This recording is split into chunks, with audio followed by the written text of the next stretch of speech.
Bismillahirrahmanirrahim. This is Salim Akhtar Malik, your host at the Observation Post channel. This channel is dedicated to discussing issues of national and international importance and security matters. In this session, we'll be discussing about the naval war during 1971. That is the naval component of the 1971 war. In this sense, it is a sequel to my last video in which I had discussed and highlighted various aspects of the 71 war, in which my thesis was that it was a choreographed war, an orchestrated war in which the outcome of the war was predetermined by the Pakistani choreographers, which were Zulfikar Ali Bhutto, Lieutenant General Gul Hassan, and Air Marshal Rahim Khan, who was then the chief of Pakistan Air Force. So let's get on with the naval segment of the 71 war. In 1968, the Soviet Union had offered Pakistan its OSA class anti-ship missile boats. Prior to that, in 1965, let me briefly touch upon the naval operation in 1965 war. In that war, Pakistan Navy, which was much smaller in size than the Indian Navy, had launched a raid against the Indian naval base at Dwarka, at the Gujarat sea coast. And it had also hit an Indian frigate, Nilgiri. Now the torpedo with which Nilgiri was hit failed to explode. It was provided by the United States of America during its defense cooperation program with Pakistan, and it had expired.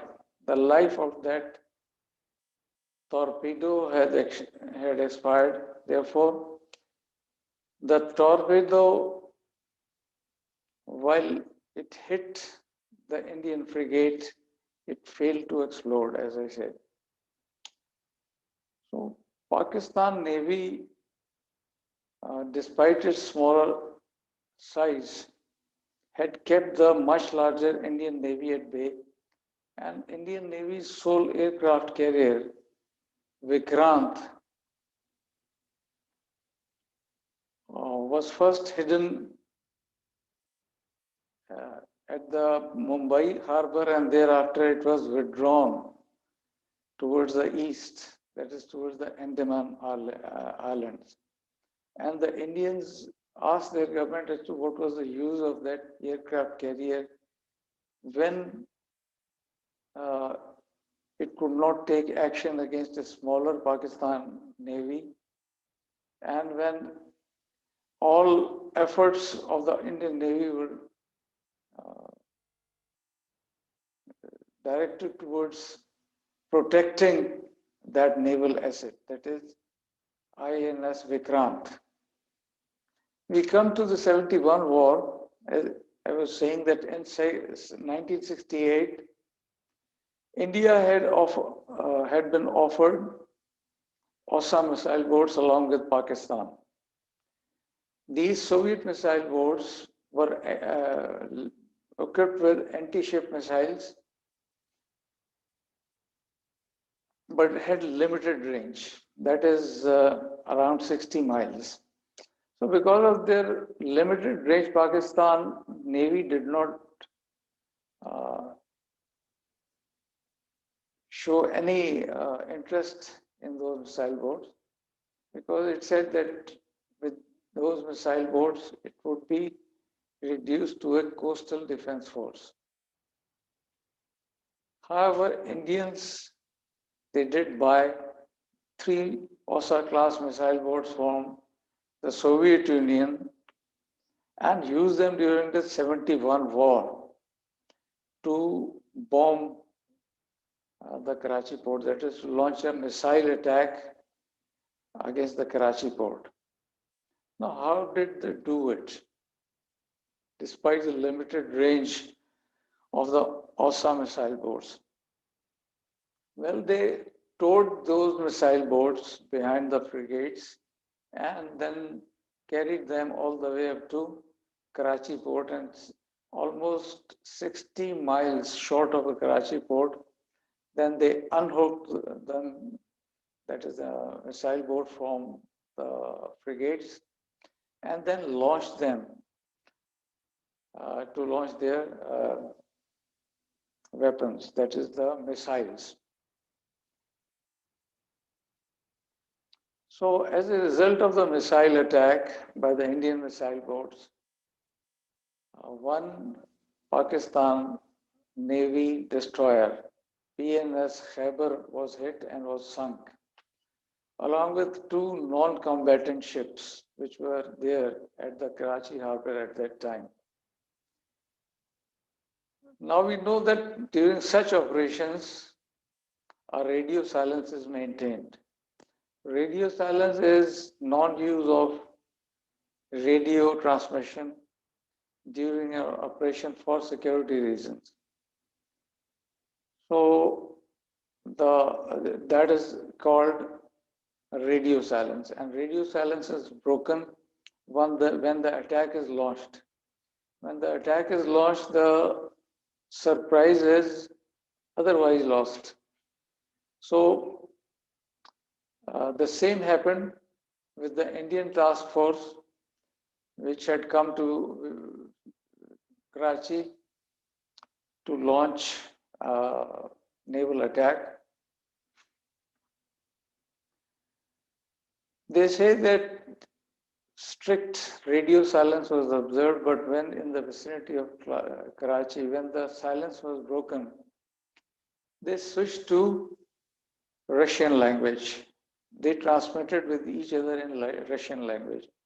And they give the reason that since before the war, the crew of the missile boats had been sent to the Soviet Union for training, they were well conversant with Russian language, and knowledge of Russian language was an advantage which they used in order to confuse the enemy.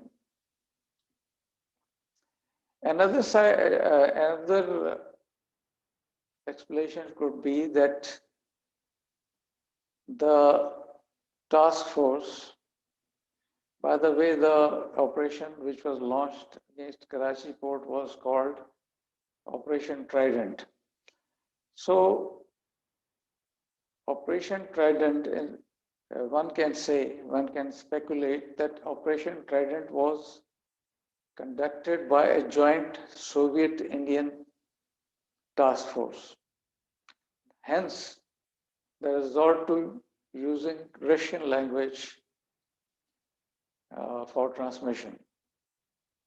In any way, a section of the Pakistan Navy still maintains that PNS Khyber was not lost as a result of the missile attack by the Indian missile boats, but it was hit by a Soviet submarine.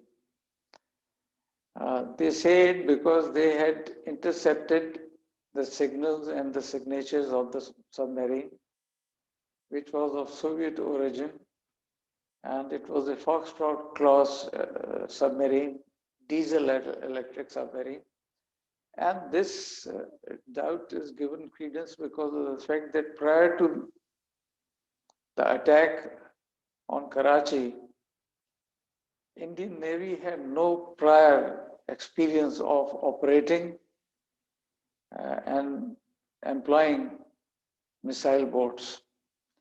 So, in any case, PNS Khyber was sunk along with two non-combatant ships, and then the Indian task force made a hasty retreat to their home base at Okha, which was, rather, it is still at the Indian coast, that is the Gujarat coast to the east of Karachi.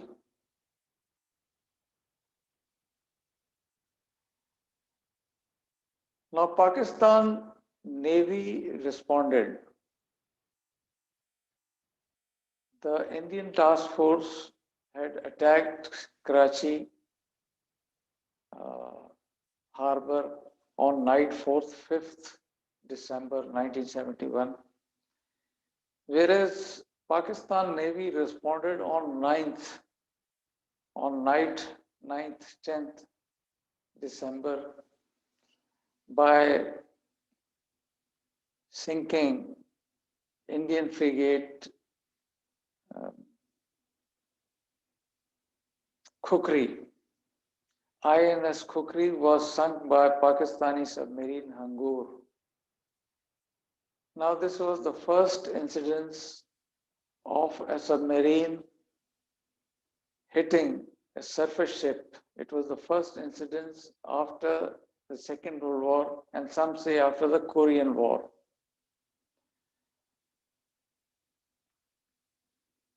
Prior to that, on the next night, that is on night 5th, 6th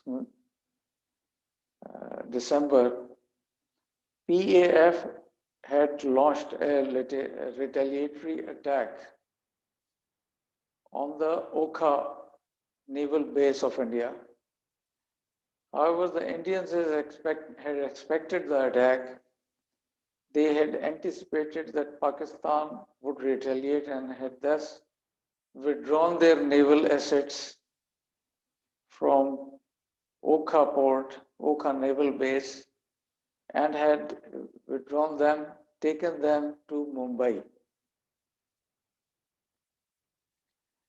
However, Pakistan Air Force managed to destroy many Indian naval installations, that is, harbor installations at Okha naval base, and they also destroyed some oil tanks at the port. Now we talk about INS Vikrant. Like 65, it again remained elusive during the 71 war. So first it was withdrawn to Mumbai. It was hidden there, and thereafter it was withdrawn to Vishakhapatnam on the eastern seaboard of Indian coast. And from Vishakhapatnam, again it was withdrawn to the Andamans. It remained hidden at Andamans till PNS Ghazi, the Pakistani submarine, which had fired a torpedo at INS Nilgiri during the 65 war, but the torpedo had failed to explode. The same PNS Ghazi was hit and was sunk in the navigation channel of Vishakhapatnam port, where it was laying limpet mines. So it was hit by one of its own mines and was sunk. And the Indians were quick to claim victory. They said that Ghazi was sunk by an Indian frigate, INS Rajput. However, this was not the case, and it was validated by the fact that after the war, both the United States and the Soviet Union offered India to help her in salvaging the remains and the debris of PNS Ghazi, but India refused. Because had it done so, it would have revealed, the truth would have been revealed that PNS Ghazi was not hit by an Indian frigate. It sunk as a result of hitting one of its own limpet mines, which, while laying the mines in the navigation channel, as I said, of Vishakhapatnam port. Now, after PNS Ghazi was sunk, it was clear for the Indian aircraft carrier INS Vikrant, which was then hurriedly moved in jubilation to the Bay of Bengal, where, in the absence of Pakistan Navy and Pakistan Air Force, it managed to destroy about a dozen Pakistani improvised gunboats, as well as a number of merchant ships, Pakistani merchant ships. So this was the first time in the history of naval warfare when an aircraft carrier was relegated to the role of destroying mainly enemy's merchant ships. And it did so with the Elysee aircraft, which formed the naval aviation component of INS Vikrant.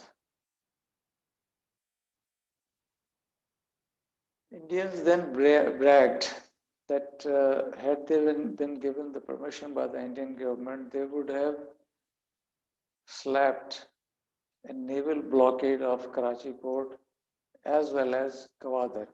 Well, Gwadar at that time was nothing more than a sleepy fishing village. There were no Pakistan Navy assets there, and it was only after the 71 war when a ship was stationed there, was deployed there. Surface ship was deployed there. As for Indian Army, Indian Navy slapping a naval blockade of Karachi, it was not possible because in Pakistan Navy still had 3 Daphne class submarines, diesel electric submarines, which it could have employed in an arc, in a shallow arc south of Karachi, where, as a result of the shallow waters of the northern Arabian Sea, they would have been very difficult to detect by the Indian Navy.